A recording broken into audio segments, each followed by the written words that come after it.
ಮದುವೆ ಬಳಿಕ ಉಡುಪಿ ಶ್ರೀಕೃಷ್ಣ ಮಠಕ್ಕೆ ಮೊದಲ ಬಾರಿಗೆ ಭೇಟಿ ನೀಡಿ ನಟಿ ಪೂಜಾ ಗಾಂಧಿ ದಂಪತಿಗಳು ಭೇಟಿ ನೀಡಿದ್ದಾರೆ. ಶ್ರೀಕೃಷ್ಣನ ದರ್ಶನವನ್ನ ಪಡೆದು ಪ್ರಾರ್ಥನೆ ಸಲ್ಲಿಸಿದ್ದಾರೆ. ಬಳಿಕ ಕಾಣಿಯೂರು ಶ್ರೀ ವಿದ್ಯಾವಲ್ಲಭ ಶ್ರೀಪಾದರ ಆಶೀರ್ವಾದ ಪಡೆದುಕೊಂಡ ದಂಪತಿಗಳು ಮದುವೆ ಬಳಿಕ ಶ್ರೀಕೃಷ್ಣ ಮಠಕ್ಕೆ ಭೇಟಿ ನೀಡಬೇಕು ಅಂತ ಬಯಕೆ ಇತ್ತು, ಅದು ಈಗ ಈಡೇರಿದೆ ಅಂತ ಹೇಳಿದ್ದಾರೆ. ಇನ್ನು 4 ದಿನಗಳಿಂದ ದಂಪತಿಗಳು ಕರಾವಳಿಯಲ್ಲೇ ಬೀಡು ಬಿಟ್ಟಿದ್ದು ಕರಾವಳಿಯ ಸೊಬಗನ್ನ ಆನಂದಿಸ್ತಾ ಇದ್ದಾರೆ.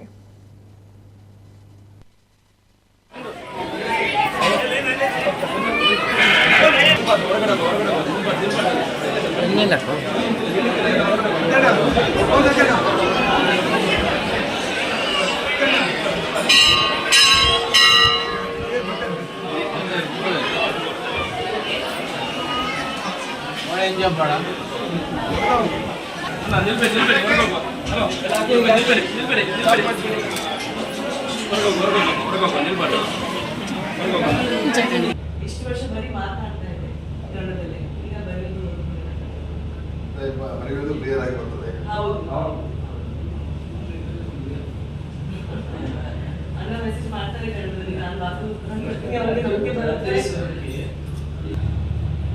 ಲಗ್ನ ಪತ್ರಿಕೆನೂ ಅವರು ಕನ್ನಡದಲ್ಲೇ ಬರೆದ್ಬಿಟ್ಟು ಅವರ ಹ್ಯಾಂಡ್ ರೈಟಿಂಗ್ ಅಲ್ಲೇ ಬರೆದು ಕನ್ನಡದಲ್ಲಿ ಮಾಡ್ತಾರೆ.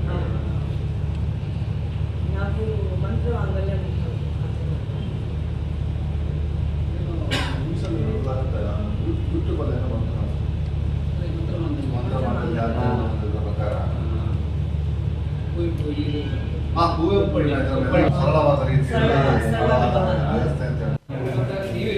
ಇಲ್ಲ ಖಂಡಿತ ಖಂಡಿತ ಪ್ಲಾನ್ ಮಾಡ್ಕೊಂಡು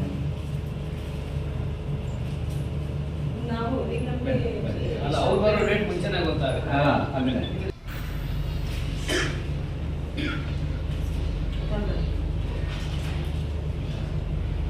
ನೀವು ಬ್ಯಾಂಗ್ಳೂರ್ ಬಂದಾಗ ಪ್ಲೀಸ್ ನಿಮಗೆ ಆಶೀರ್ವಾದ ಬೇಗ